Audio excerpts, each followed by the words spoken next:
Perubahan drastik perlu dilakukan oleh Sintayong apabila laga menentang Jepang untuk memastikan Indonesia lolos dan dapat menembus pertahanan Jepang, guys.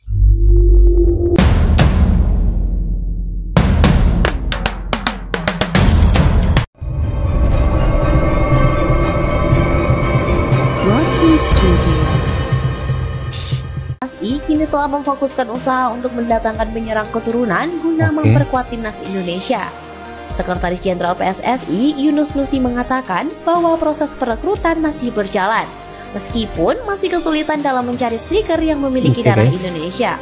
Hingga kini pihaknya belum bisa mengungkapkan nama-nama pemain tersebut, sebab beberapa kendala yang dihadapi dalam proses naturalisasi.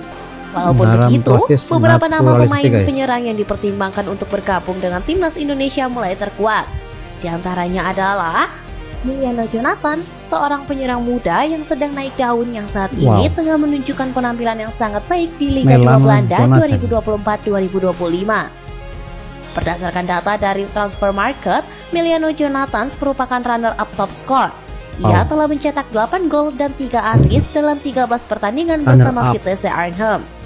Pemain berusia 20 tahun ini biasa beroperasi sebagai winger kanan, bisa menjadi salah satu penyerang untuk memperkuat lini depan timnas Indonesia.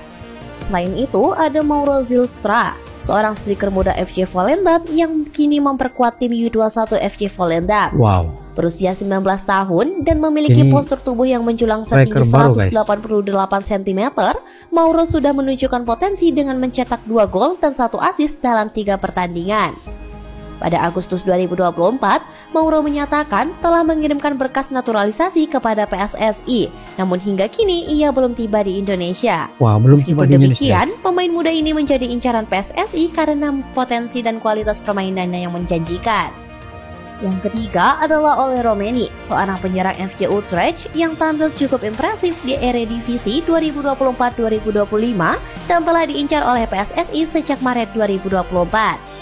Dengan mencetak 2 gol dalam 9 pertandingan, Ole Romeni menunjukkan kualitas yang patut diperhitungkan. Meskipun sudah dibujuk oleh rekannya, Ragnar Oratmangon, untuk bergabung dengan timnas Indonesia, hingga saat ini Ole belum memberikan keputusan.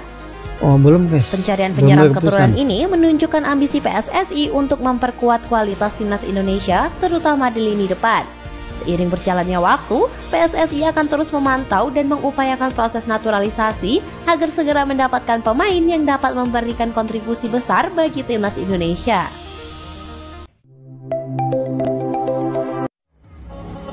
Ini merupakan latihan perdana, guys. Persiapan hadapi Jepang, guys.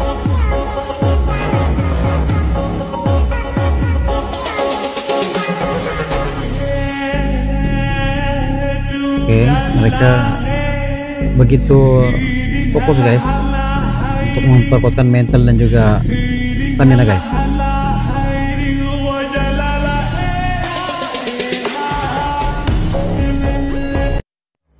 Pengusaha Korea Selatan siap dukung timnas Indonesia lawan Jepang dengan memborong 1.500 tiket di GBK. Dikutip dari laman Yonhap, komunitas masyarakat Korea Selatan di Indonesia akan mendapatkan tiket gratis dari pengusaha asal Korea Selatan, Song Chang-gyeon, demi mendukung Shin Tae-yong. Tak tanggung-tanggung, ia memborong sebanyak 1.500 tiket bernilai 60.000 won atau Rp670.000 per tiket. Song Chang-gyeon mengundang diaspora Korea Selatan, mulai dari siswa di sekolah Korea hingga karyawan perusahaan Korea Selatan, untuk berkumpul di GBK Jakarta. Dalam situasi ini, kita akan membentuk tim supporter bersama. Saya berharap hubungan persahabatan kedua negara akan ditingkatkan, kata Song Chang-gyeon. Menariknya, hal ini didasari karena Korea Selatan dan Indonesia sama-sama bekas jajahan Jepang. Pengusaha Korea Selatan siap dukung timnas Indonesia. Tiket timnas melawan Jepang di babak ketiga kualifikasi Piala Dunia 2026 sudah sold out atau terjual habis. Pertandingan melawan Jepang akan digelar di Stadion Utama Gelora Bung Karno, Senayan, 15 November. Antusiasme supporter untuk menyaksikan langsung laga Indonesia kontra Jepang memang tinggi. Ini, saudara, adalah salah satu laga yang paling dinantikan supporter Indonesia. Tak hanya itu, Jepang juga dihuni pemain-pemain papan atas dunia yang berkiprah di kompetisi elit Eropa seperti Inggris, Italia, hingga Spanyol.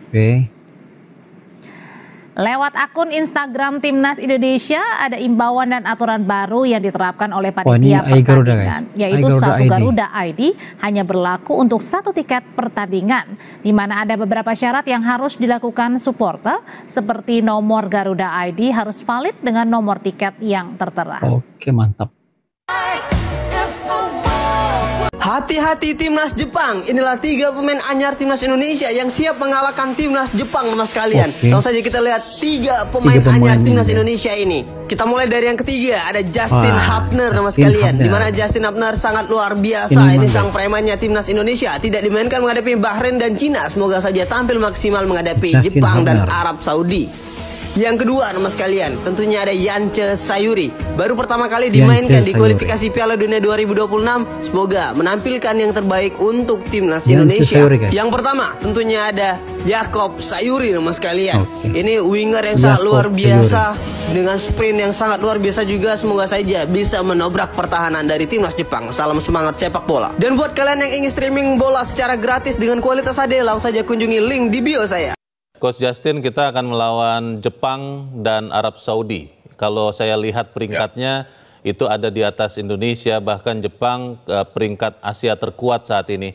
27 pemain sudah dipanggil, dan yang menarik tidak ada Kapten Asnawi yang disebut-sebut cedera. Tapi kalau kita melihat sebetulnya Asnawi bermain melawan Bangkok United di Liga Thailand. Sebetulnya memang karena cedera atau memang sudah tidak dibutuhkan lagi, Anda lihat, Coach Justin? Yang jelas di sayap kanan itu sudah ada beberapa pemain yang bisa diandalkan, yaitu Shane, Rizky Ridho bahkan bisa, dan juga Reinders dan Jakob Yance, itu semua berada di kanan. Jadi stok kita nggak kekurangan. Saya tidak tahu alasannya apa. Tapi pelatih pasti punya alasan sendiri untuk tidak memanggil seorang lebih ke tactical. Kalau saya bilang, yang saya dengar juga cedera, tapi kalau seandainya dia tidak cedera, ini masalah tactical, karena kita juga tahu bahwa performa terakhir itu bisa dibilang buruk dari Asnawi.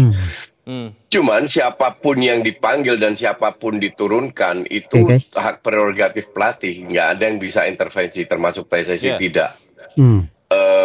Hanya saya juga setuju tadi ada cuplikan dari Arya, walaupun Bung Arya ini agak optimis ya, bahwa seri lawan Jepang itu nggak gampang juga. Tapi saya setuju bahwa 3 laga di kandang itu harus dimenangkan kalau mau lolos. Dan juga Pak Erick Thohir sudah mengatakan lolos 4 besar itu harga mati. Dan saya setuju dengan Pak Erick. Betul, guys. Tapi kalau kita melihat Coach Justin, ini kan lawannya Jepang dan Arab Saudi. Dan khususnya Jepang ini mungkin sangat sulit untuk menang. Ada yang mengatakan setidak-tidaknya harus bisa menahan seri, tidak boleh kalah. Dan itu harus terus dipertahankan di sisa 3 atau 4 pertandingan yang ada di kandang. Kalau Anda lihat Timnas Indonesia bisa menahan seri tidak setidak-tidaknya Jepang, atau memang jangan-jangan malah ada peluang menang, Coach? Enggak lah. Kita harus realistis lah. Pemain Jepang itu bukan kebetulan kalau mereka selalu ikut Piala Dunia, bukan kebetulan kalau mereka berada di rank 1, Pemain mereka itu bermain di Liga Tier 1, Tier 2, di klub papan atas Eropa, Sementara pemain kita bermain di Tier 3, Tier 4 di Eropa. Jadi kualitasnya memang nyata. Jadi seri pun untuk saya bilang berat. Bukan nggak bisa, tapi berat. Jadi kalau dibilang harus ini, harus itu, nggak realistis. Tapi kalau kalah pun lawan Jepang, tetap nggak ada masalah. Karena hampir semua negara yang ketemu Jepang akan kalah juga, kecuali kemarin seri. Dan itu benar-benar pengecualian seri di kandang lawan Australia.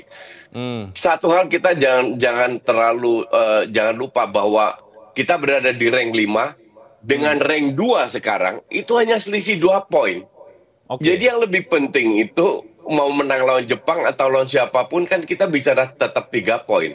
Nah, realistisnya main di kandang lawan Saudi, Cina sama Bahrain, terutama Cina sama Bahrain itu harus menang. Karena Cina sama Bahrain ketemu Saudi dan Jepang pun Australia pun kemungkinan mereka kehilangan poin atau kalah bahkan. Jadi untuk saya sih harusnya kalah lawan Jepang itu calculated loss, Leo. Istilahnya sudah diperhitungkan bisa kalah atau akan kalah. Tapi yang lain kita harus sapu bersih. Jadi lepas saja Jepang tapi fokus kepada 3 pertandingan setelah Jepang, begitu Coach? Iya, betul sekali. Itu lebih realistis untuk kita dapat poin lawan mereka. Ya, kalau kita melihat terakhir kan yang tadinya kita berpikir kita bisa menang atau bahkan imbang, tapi kita kalah melawan Cina, melawan Tiongkok.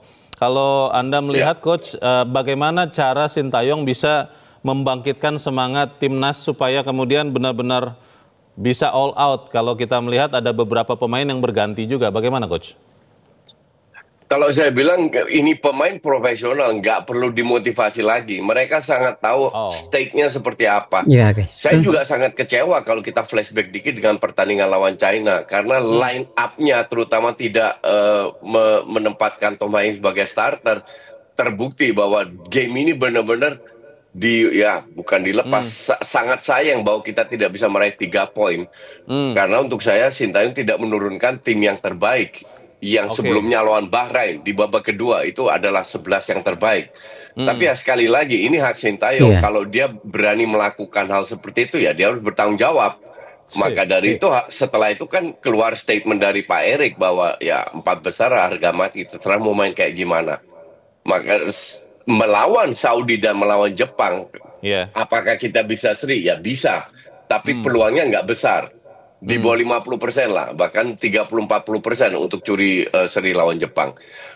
Apakah kita bisa menang lawan Saudi yang ranknya di atas? Bisa juga, karena kita tahu mereka mainnya seperti apa. Yang sulit dikalahkan atau sangat sulit dikalahkan itu hanya Jepangnya. Ini bisa dikalahkan, bukan nggak bisa. Tapi kembali lagi, bukan masalah motivasi dari Sintayong atau dari siapapun. Menempatkan pemain yang terbaik, yang cocok, yang kompak menjadi satu tim. Nah ini yang saya itu jarang kritik Sintayong ya. Tapi ini salah satu kritikan kenapa harus pasang ini, kenapa harus pasang itu. Cuman sekali lagi dia yang bertanggung jawab karena dia pelatihnya. Jadi kita sebagai netizen terima aja. Jadi di pertandingan yang tersisa STY sama sekali tidak boleh bongkar pasang, the winning teamnya tidak boleh diubah. Ada yang mengatakan salah satunya Coach Justin, Verdong itu tidak boleh ditaruh di center back, katanya. Kemudian juga Tom Haing harus dimainkan sejak kick off. Anda setuju atau tidak, Coach? Gini, kita itu sudah punya Rizky Ridho, dan Rizky Ridho menunjukkan lawan China dia masuk lawan Bahrain, dia masuk sebagai super sub di area kiri dan dia bisa. Jadi kenapa tidak menempatkan Rizky Ridho, Itse sama Mengsilhurst? Karena Kelvin Verdong ini lebih bagus menyerangnya, dia punya crossing yang akurat. Dan dia punya shooting yang keras juga. Kenapa nggak menggeser dia daripada sebagai defender? Jadi ini memang pilihan, bukan nggak bisa. Bisa aja pasang Kelvin Verdong sebagai di belakang 3, di back 3. Cuman di situ kita kekurangan daya serangnya. Nah, kalau kita ingin meningkatkan daya serang, menggantikan Kelvin Verdong dengan pemain yang kualitas bertanya bagus, yaitu ada di Rizky Ridho. Kelvin Verdong geser ke atas. Coach, ada juga yang mengatakan satu faktor penting berkaca dari pertandingan lawan Bahrain adalah asal dari wasit. Yang kita berharap akan ada wasit yang tidak dari regional yang mirip-mirip. Terakhir Bahrain wasit dari Oman. Kalau itu menurut Anda berpengaruh juga, lalu PSSI bisa mendesakkan supaya itu bisa terjadi benar-benar netral begitu, tidak dari kawasan yang mirip, atau seperti apa, Coach? Ya, saya setuju, dan kita ini bukti nyata lawan Bahrain. Kita kehilangan 2 poin, benar-benar dirampok 2 poin. Dan saya juga setuju banyak sekali dirampok 2 poin. Banyak sekali Bahrain, guys. match kita itu dipimpin oleh wasit dari Timur Tengah. Dan ya mungkin Anda nggak pernah tahu tentang AFC ya.